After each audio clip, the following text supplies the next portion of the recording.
I think it's the best double wahala reunion session I have watched. So this video, they're exposing all your favorite housemates' dirty secrets. I want to ask Nina that did she feel like she was too fast with Miracle? She said Ebuka, and this is the most I loved her for her answer. For the first time Nina spoke sense. I thumbs up, baby. Ebuka asked him that, okay, so how about you moving on very fast and very quickly, guys?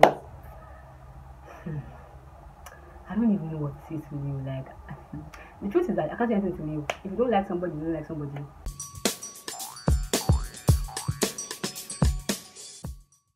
Hi, welcome back to my channel. How you doing? What's been happening? My name is Omi and I just talk to you homie TV. I give my opinion about anything that is buzzing right now, anything that I feel that people need to get the right opinion about. I talk about it here, and I also talk about like what it feels like to be a lady, how we live our lives, and the challenges we go through in Nigeria. So don't be bored, don't be confused. Come here and get all the gist. If you're new here, please subscribe to my channel because I promise you, you will love it. You have fun here. We have fun here, right? Okay. So I've been talking about Baby Nigeria Double Wahala Reloaded, and today is day 7. I want to say I'm sorry for the noise. The generator that is on in some other person's compound, and I can't control another person's compound. I'm so sorry, but yeah, with me.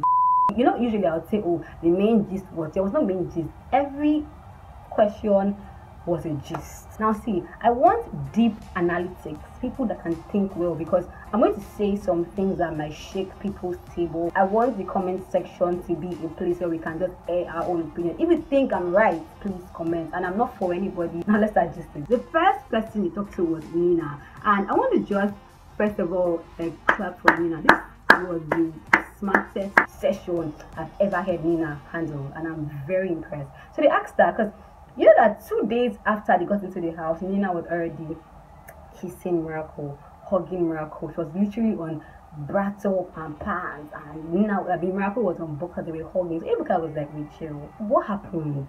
2 days into the house, you're already hugging somebody. She now says, first of all, Ebuka, the whole Big Brother Niger thing was strange to her. She knew what she was going in for, but going into the house with no phone, nothing, no laptop, no movie, nothing. It's just her and a lot of people. It was strange. 1 and 2. And this is the point I want us to break down here. 2, she would say she already knew Miracle, but she met him 3 weeks before she got into the house. Ebuka now quickly said, okay, during the audition, Abby, she was like, yeah. Now, it's not very ironical that they all knew themselves. Nina knew Miracle 3 weeks into the house. Nina knew Bito before she got into the house. Nina knew Alex before she got into the house. Nina knew Lulu before she got into the house. Tobi knew Leo before she got. I'm just like, what? I've watched other Baby Nigeria and Big Brother shows here. None has been this coincidental at all. You know how huge and large Nigeria is, and then they all knew themselves before the house. I think that if Big Brother organizers selected them, like maybe through runs or whatever, they should just have warned the housemates to just shut their mouth up about knowing themselves before the house, because it just looks very shady. Anyways, let's go on. All she wanted at that point in time was just a hug. She was confused. It felt strange to her. She don't know how to survive the remaining days of the Baby Nigeria. So she just needed to hug somebody who she knew. So every kind of asked, okay, so what happened? Who initiated the whole hugging and kissing thing? Alex was like, because Nina was like, I don't remember. Alex was like, I remember. Alex said that she was in the bathroom having a bath, yeah, and then she just saw Nina and Miracle like having their bath also. All of a sudden, they started to whisper. I started to whisper, Nina now looked at Miracle with Anya love eye. You're looking at him with I'm horrible at the Anya love thing, but looking at him funny. Miracle now cut the vibe. I looked at her funny too. Now bent towards her. Now started to kiss her. I would ask Nina that did she feel like she was too fast in Miracle? She was like, Ebuka, let her be truthful here. She just did what she felt like doing. It was basically what she felt that she did. She doesn't know if it was too early or if it was too late or if anybody was angry with her. She just did what she felt was right. I get you. And now the Tobi and Cee-C saga. So they asked the one, like the old Tobi and Cee-C, cut it back and forth every time. The one was like, he just thinks that Tobi just knew the game that he came there to play, right? He came there to just have fun, and he had fun, and he was there till the last week. So he just felt like it wasn't like it was a bad combination, and it was a good combination. It was just that Tobi was smart about the whole game. Then they asked Cee-C, like, okay, so what do you like? We want to know what was happening in your mind all the while. She was like, so first of all, she really liked Tobi at the beginning, and she thinks that she was maybe a little bit harsh towards him or with him, but let her just be truthful. That's just how she handles guys that come to her life normally. And then they now asked Tobi, so tell us, you're back and forth with Cee-C, and the way he just suddenly snaps, like, what happened? He was like, okay, so first of all, he came into the house and saw somebody that he liked. I mean, who wouldn't like her? That girl's boyfriend. Even me, I'm a girl, I'm like, girls, I need to just give me some kind of gift. And, you know, anyways, he saw somebody that he liked, right? But they were just not compatible. So Tobi said he could have either been the guy with one girl, the guy with no girl at all, or the guy that was flirty. And he saw somebody who he really liked. He thought that would be the one, but it didn't happen. They now turned to Leo, because you know, Leo knew Tobi before they got into the house. So they now asked Leo, like, seeing Tobi with Cee-C and all the things that he was doing with Cee-C, did you at some point think like, this guy is faking it, what's happening? He didn't let him not lie, he was confused. That's not the Tobi that he knows. So a lot of times they ask Tobi, like, guy, what are you doing here? Be yourself now, be yourself. But at some point he started to believe that maybe Tobi had found the one that he really liked, and that was why he was trying to act correct. Because if you see CCTV, the fact that she's a lawyer, how she was, you would, any guy would try to act correct. Then they asked Alex what she thought about D1's character. Let me just be truthful here.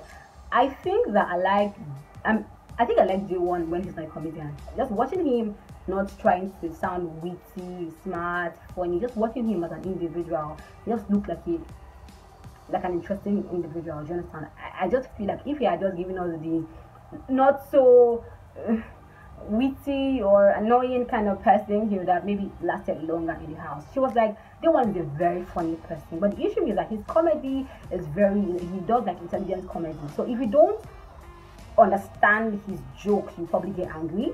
And then if you notice that his jokes are annoying you, he'll keep on hitting on you forever. There was this time that Tobi was passing and he tapped Alex's ass. Do you want to just see that Tobi tapped Alex's ass, so Cee-C now go angry. And Cee-C now go angry. Tobi never knew that they already told Cee-C what she did. Though when Cee-C was giving him attitude, he was like, where did that come from? We never knew that it was D1 all along. And now Leo and Alex's situation. You know how when Leo left, if you guys don't know, Alex cried like a baby.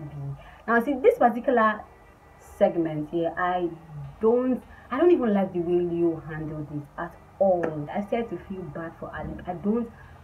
If it was me, or if it were me and a guy that I clearly like said these things about me or the way I reacted, I'm never going to lie, I'll be very, very hurt. So they asked Leo right there, that time that Alex was crying when he left the house, what did he think about it? He was like that, she was crying like somebody died, or that he died in the war. That he was angry because she was creating a scene. I mean, creating a scene, that's what you care about. Somebody is sad that you're leaving the house, that you are shared together for a while now, and you're thinking about her creating a scene. You know, when you're dating a prim and proper guy, that you cannot cough around him, you cannot laugh around him, you cannot be yourself, you have to just be away. And then he said that another reason why he was angry was because they had spoken about it, and so he thought that they were on the same page. So he was like, oh, Alice, hug me, let me just leave, Joe. Then we can ask him that, okay, so how about you moving on very fast and very quickly, guys? I don't even know what to say to you. Like, the truth is that I can't say anything to you. If you don't like somebody, you don't like somebody. You know, he said that he kept on telling her that emotions might be heightened a lot because you are confined in the same space, but it doesn't mean that you must always act on your emotions. He made it clear to her that he might go to the house and continue his life because right now they are in the same house together, so they might be confused about things. And then he now likened the situation to when he was in NYSC, and that in NYSC there were girls that he talked to, he thought they were so beautiful, but the moment he left NYSC, he could not even imagine talking to those girls. He could not even imagine that he once thought those girls were pretty. I mean, let me know, like, this particular news breakdown, it just makes me understand the kind of guy you is, and that's almost it. I don't know. I don't want to meet such a guy in my life. That's all I want to say. Please, I don't want to meet such a guy in my life. I don't want to meet a guy that I will fall for and then we'll just talk about it like it didn't mean anything at all. You know, I mean, even if it did not mean anything to you, I just feel like there are better ways to, portray it. I just feel like I see if I was it will hurt Alex a lot. I sincerely from my heart feel sorry for Alex. Like that was just a wrong way to portray the whole scenario, right? He said he always told her so she will not get things mixed up in her head. Please. And when they asked Andrew was like, see, you don't have to like her, but just talk about her in a good light. He said what he did when he left the house, he was campaigning for her, but it's just that, I mean, yeah, final girl. When you're out of the house, there are more than 10 girls in the whole world, and we are whose family has money, who has personal money, who can go to wherever he wants to go to, you see the fine girls, and then here your life will move on. And when you now ask D1 like what he thought, was like, so Alex moved on fast with Tobi, so it's a win-win. When they finally now asked Alex, I was like, first of all, yeah, nobody should mistake how she expressed herself, for love, that it wasn't love, that she missed somebody who left the house. I don't expect Alex to see any other thing contrary to what she's saying right now, because no guy will talk about me that way and I'll come and say it's love. I will just come and say, yeah, it's true, I didn't even like him, because what do you want her to say? Oh, I love him, when he just clearly said that he did not like her. Anyway, she said that she just was going to miss him because he left the house and she was close to him, and that because Alex and Tobi, they were pairs at the time that Leo was up for eviction and Tobi was head of house, so automatically they were both head of house as a pair. And when they were, because head of house has to, I'm sure you guys know, head of house has to save somebody that's up for eviction, and then Tobi was like, we're saving Leo based on he knew that Alex liked Leo, but Alex was like, no, let Leo even just test his fan base. And she did not know that he was going to leave, because he used to make her feel like his family had money, his sister was working for him, so she just thought that maybe, because she doesn't know how the game works, she just thought that maybe his family was going to save him. That's why she put him in the house. So she was angry, but she felt bad that they had quarreled before he left the house, but it wasn't anything about love. It was just a very normal reaction of hers. If she liked somebody, she would cry about it.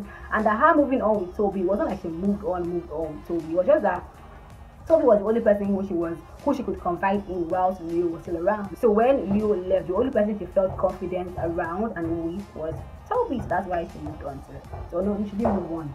Let's help her out. She just became friends with Tobi, you get me? And finally, Cee-C and Tobi's kiss. They had a very romantic kiss in the I think it's not locker room.